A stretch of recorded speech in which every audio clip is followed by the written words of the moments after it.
宜湾单碧玉以屏东的兰州街特色公园为例，不但有各种动物的造型溜滑梯，会用讲是全台最萌的共融式公园。不过，反倒转来看台南科学园区的周边5个行政区，却无一座的特色公园。对此，宜湾争取希望伫南科的数据园区、公之1甲公之2的用地，来设立大型的特色公园。是因为工业区改成建筑用地之后留下来的一个公共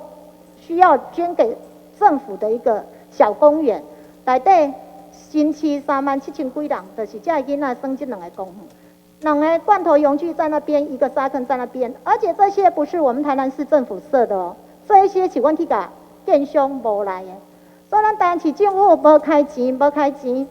就是阮就打这个小小的公园通去用尔，所以新区生活安定，目前遐多少年人入来伫这个所在在定居。然后，所有的小朋友希望有一个特色公园，希望有一个公园，希望有一个比较像样的公园，但是没有，善化没有，安定没有，新市没有。公治1，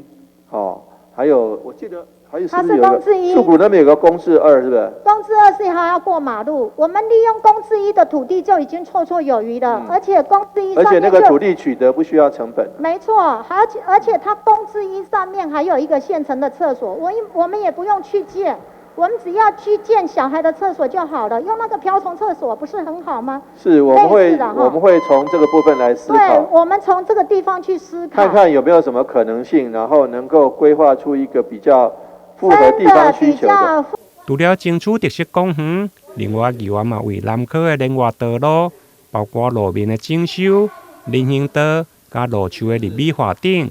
建议市府应该好好维护甲管理，希望带动南科的周边朝向花都来迈进。台南新闻联跟刘品言采访报道。